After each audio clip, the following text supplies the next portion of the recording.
I'm doing the Today Show in here, and over in our living room, here's Deborah Roberts doing Good Morning America. Get out of here. This is my studio. Oh, excuse me. This is my set. Oh, my. Wow. Okay, we'll go back to the Today Show set. Relegated to this area. Right. Yeah, there you go. So anyway, 2 on-air talent, 2 networks, 2 morning shows.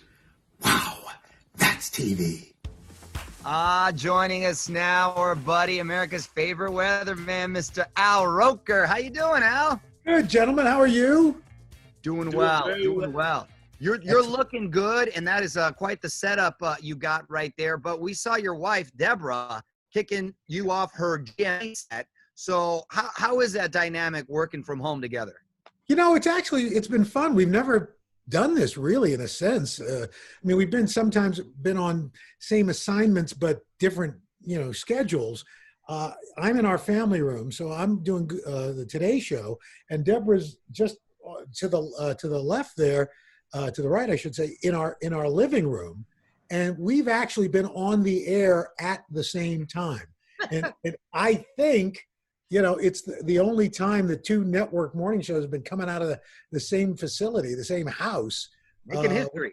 With a married couple. I think Guinness has to get involved here. Yeah.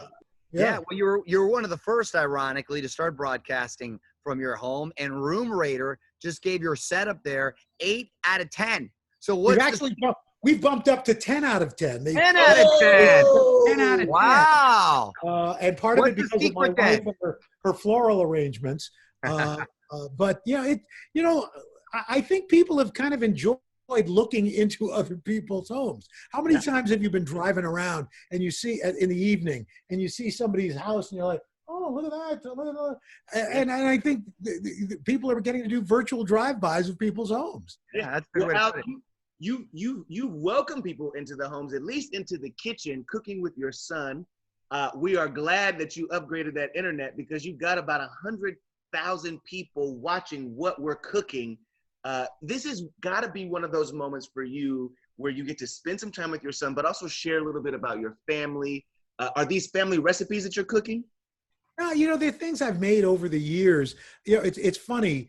I just taped a couple, and my wife Deborah said, "Why don't you get Nick involved? He loves hanging around. Why don't you, And so we started, and he's become people don't care about me cooking anymore. It's like, if I do anything without him, they're like, "Where's Nick? Where's Nick? Hey, what happened to Nick?" So it's been this accidental fun thing that we get to share. And we've even done, where we don't cook, we just go out and pick up takeout to support local restaurants, and people love that, and he's, I think it's been kind of fun watching him blossom. Just yesterday, for the first time, I gave him a haircut. I got some wall clippers. I'd never done this before. And he let me do it, because he usually keeps his hair very short. And it was like really getting up there. So, it wasn't the best job, Al. But it wasn't horrible. It wasn't horrible. The good news is he's like 6'1", so when he's standing up, nobody can see up top how bad it is. So that's okay. Well, you're a man of many talents. You're a chef. You're a barber. And I remember we had a long conversation one time. We were flying back together. We coincidentally happened to be sitting next to each other, and it was one of your first books that you wrote. I was like, oh, wow, yes. Like a murder mystery. And now, many books later, you have yet another one coming out this summer. The title, "You Look So Much Better in Person," which sounds which sounds funny. Is it a comedy per se, or? Well, it's here's the thing. Before all this happened, we go out to the Today Show Plaza, and I go out and shake people's hands, and at least one person every morning would say, "Oh my gosh, you look so much better in person." And I really do believe they think that's a compliment. And yeah, sure. You want to be gracious. You don't want to insult anything. Well, thank you. And but the name of the book, it's the things I've learned in this business, over 45 years of doing this. Like, just, hey, these are some things I've learned. I don't know if they'll help you. Maybe they will. Maybe they won't. But here they are. From my first job in television to working with one of the greatest teams on TV with the Today Show, just all the things that, you know, have kind of happened and the things that I've been able to pick up over the years. Tell me, Al, did working on the Blacklist with James Spader make it into the book? Because that had to have been a bucket list item for you. I got to tell you, we went to print before that happened, but James Spader has come on the show a number of times. I'm a huge fan. After I saw the pilot before it aired, and I was telling everybody, this show is unbelievable. James Spader chews the scenery. He's fantastic in this.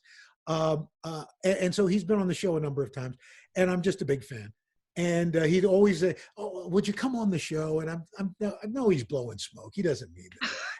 And sure enough, you know, they've called and they said, James really would like for you to do the show. So I'll just say that I play me, and it's a blast. The idea that Al Roker knows Red Reddington, this international criminal, is kind of a hoot. I do feel like you two would be very good friends. I do feel like you could go story for story in a lot of ways. Well, you know, the interesting thing, they wrote this script and sent it to me.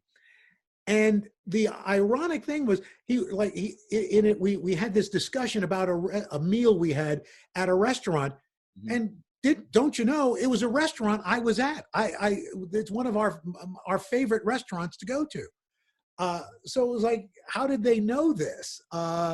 It was like art imitating life. It was really, like you said, it was a bucket list moment.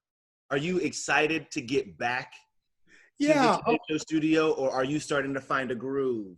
I mean, we're very blessed. We have a place to live. We have a job.